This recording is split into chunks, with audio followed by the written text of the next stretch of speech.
आपको हमारे इंडिया में नहीं आते। जहाँ से तुम्हें रस्सी बांध ले, डोरी बांध ले, अपने बांध ले, अगर मेरी एरिया में आए पिटाई करे। बात करूंगी भारत की, और आपको मैं बताऊं कि भारतीय फौज यानी भारतीय सेना। विशेषज्ञ कहते हैं कि यह कदम सीमा पर किसी भी संभावित खतरे को रोकने और राष्ट्रीय सुरक्षा सुनिश्चित करने की दिशा में मजबूत संदेश है। बेदी साहब ने कहा है कि संदूर 2 शुरू करेंगे और हम जंग की तैयारियां कर रहे हैं। इंडियन आर्मी का काम क्या है? सिर्फ बॉर्डर्स पर। ऑफ कोर्स वो अपने बॉर्डर के अपने मुल्क की हिफाजत करते हैं, अपने मुल्क के लिए, अपने मुल्क के लोगों के लिए काम करते हैं आर्मी। वो ना कि अपने सियासतदानों का गला घोंचे या कुछ भी उनसे आवाम के लिए करें, आवाम से लड़ें, आवाम को मारें। वो दूसरे मुल्कों को थ्रेट करते हैं। इंडियन फौज चाहे तो दुनिया की तारीख का पासा पलट सकती है। उनके पास वो वेपन्स मौजूद हैं, रिसोर्सेज मौजूद हैं। ब्राह्मोस जिसने काफी तबाही की थी पाकिस्तान के एयर डिफेंसेस को, काफी टेस्ट किया था।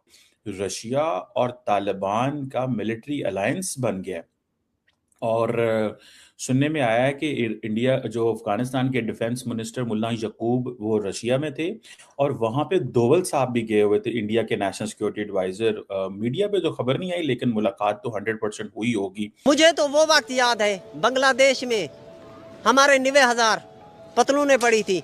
खुदा ना करे कि 2 लाख पतलूनें हमारी केपी के और बलूचिस्तान में भी पड़ी हुई। ताकतवरों के सामने पतलूने छोड़ के भागने वालों ने आज अपने नेते भाइयों पे गोलियां। आपकी वीडियो में एक देख रही थी और आप उसमें बड़े परेशान मुझे लग रहे थे कि तालिबान के साथ रशियंस जो हैं वो भी बात कर रहे हैं सर उनके साथ, और वेपन्स की बात भी हो रही है। और साथ साथ अजीत डोवल साहब जो है उन्होंने भी मॉस्को में मुलाकात। मुझे लग रहे थे कि तालिबान के साथ रशियंस जो हैं वो भी बात कर रहे हैं सर उनके साथ, और वेपन्स की बात भी हो रही है। और साथ साथ अजीत डोवल साहब जो है उन्होंने भी मॉस्को में मुलाकात की है।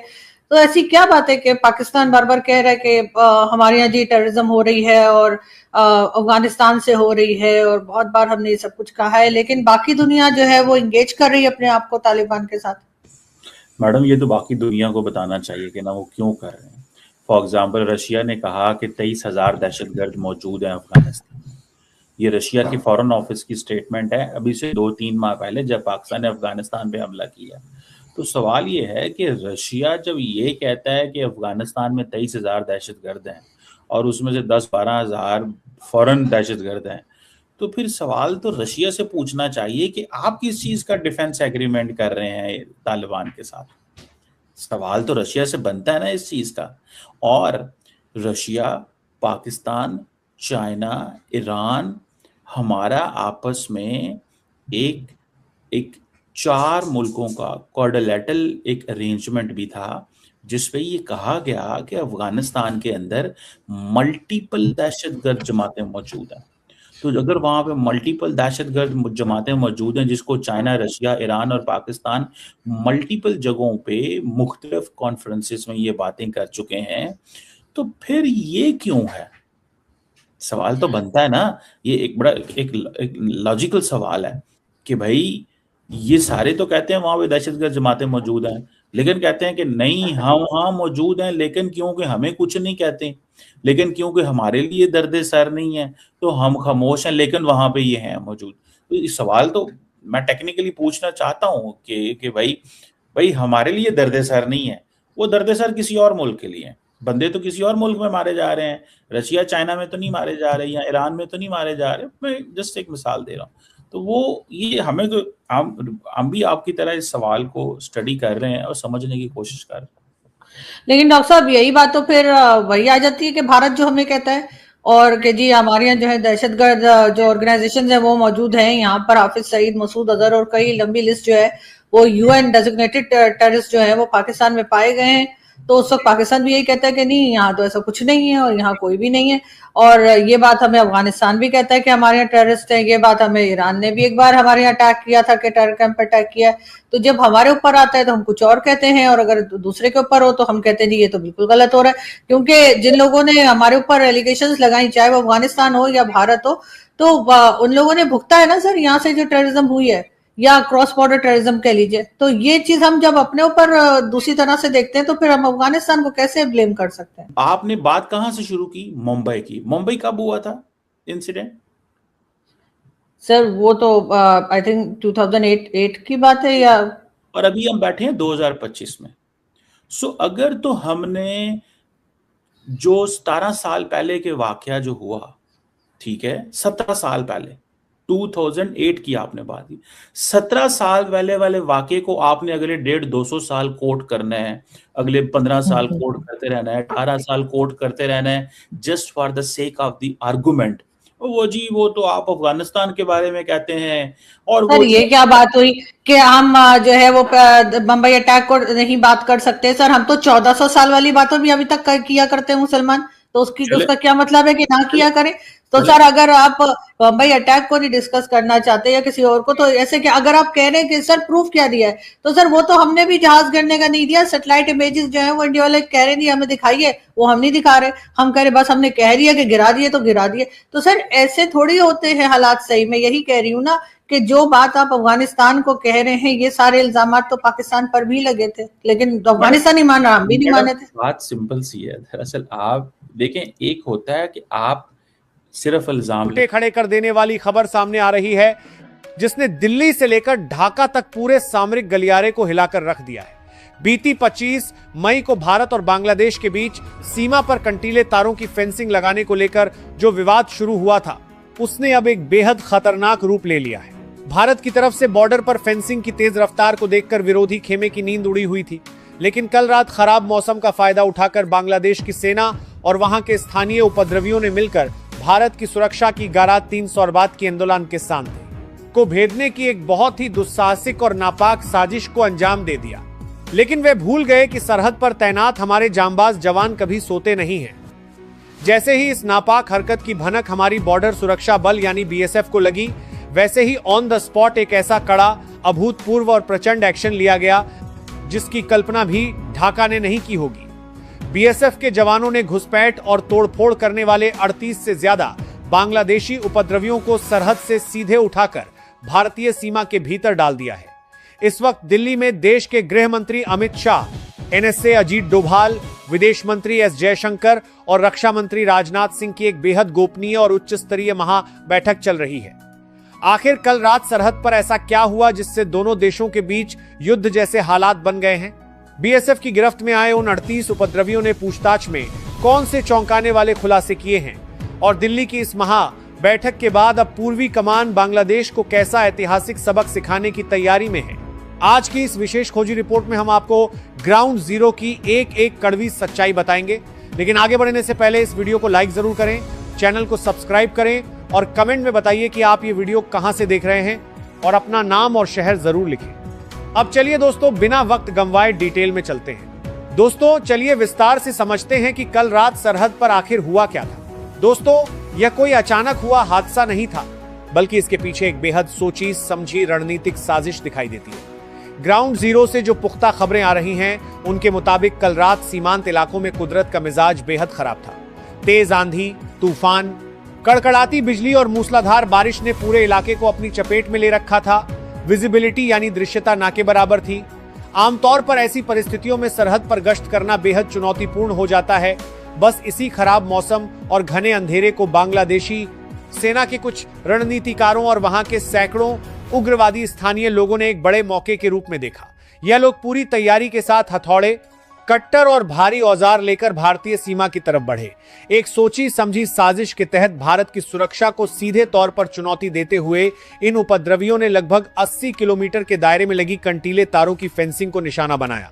इन लोगों ने नाशिर के तहत के पूरी की पूरी फेंसिंग को उखाड़कर फेंक दिया ताकि भारतीय मुख्य भूमि में घुसपैठ के लिए एक परमानेंट और बड़ा रास्ता तैयार किया जा सके। इस हरकत से भारत की सरकारी संपत्ति को भारी नुकसान पहुंचाया गया।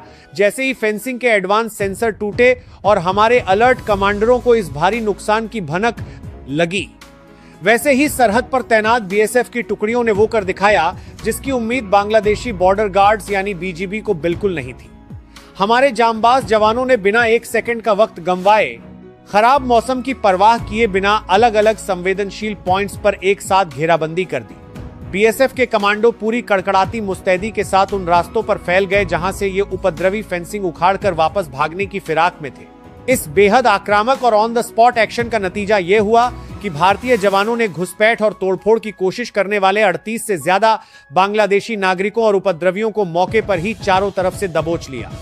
हमारे जांबाज इन सभी 38 उपद्रवियों को रंगे हाथों पकड़कर सीधे भारतीय सीमा के भीतर ले आए और उन्हें कस्टडी में ले लिया गया। खबरें तो यह भी हैं कि इस पूरी घेराबंदी के दौरान जब बांग्लादेश बॉर्डर गार्ड्स के जवानों ने भारतीय सुरक्षा बलों को रोकने या डराने की कोशिश की तो बीएसएफ ने उन्हें भी सीधे और बेहद कड़े शब्दों में पीछे हटने पर मजबूर कर दिया।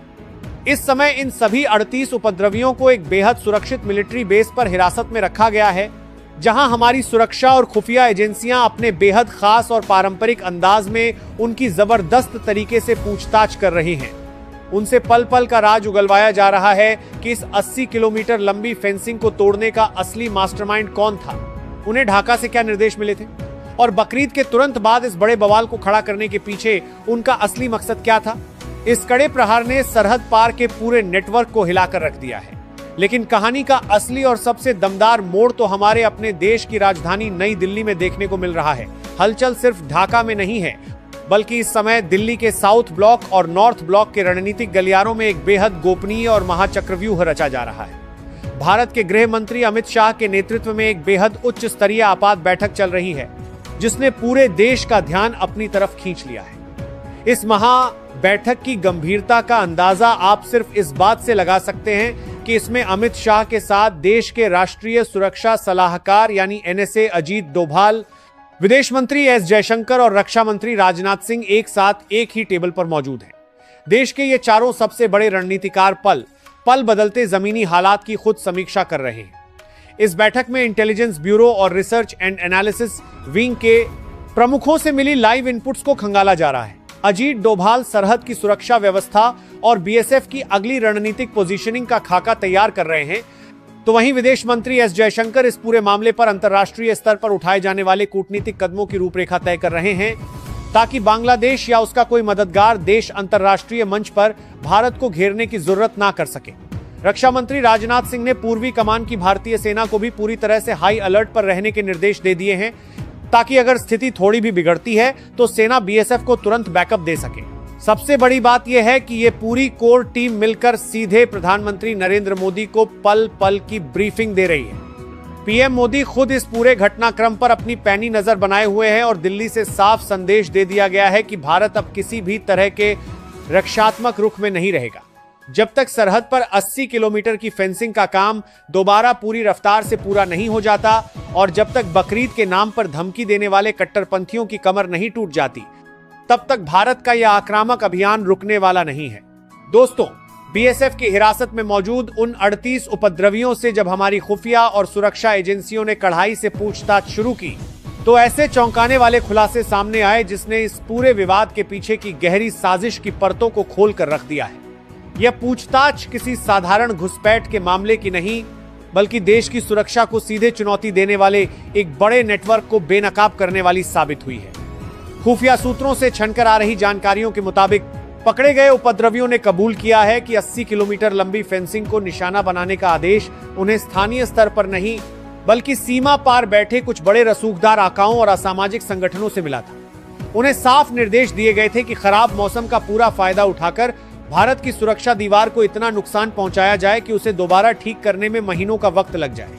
साजिश का असली मकसद भारतीय सीमा के भीतर बड़े पैमाने पर अस्थिरता पैदा करना और अवैध गतिविधियों के लिए एक सुरक्षित रास्ता तैयार करना था। लेकिन बीएसएफ के ऑन द स्पॉट रणनीतिक एक्शन ने इस पूरे प्लान को पूरी तरह से पंचर कर दिया। इस बड़े खुलासे के बाद नई दिल्ली ने कूटनीतिक स्तर पर भी अपने तेवर बेहद कड़े कर लिए हैं। विदेश मंत्रालय के जरिए बांग्लादेश प्रशासन को एक बेहद सख्त और दो टूक संदेश भिजवाया गया है। भारत ने साफ कह दिया है कि सरहद पर किसी भी तरह की अराजकता या भारतीय संपत्ति को नुकसान पहुंचाने की कोशिश को अब रत्ती भर भी बर्दाश्त नहीं किया जाएगा। गृह मंत्रालय के निर्देशों के बाद अब सीमा पर केवल टूटी हुई फेंसिंग को दोबारा जोड़ने का काम ही नहीं किया जा रहा है, बल्कि उस पूरे 80 किलोमीटर के पैच को एक अभेद्य किले में तब्दील करने की तैयारी शुरू हो चुकी है।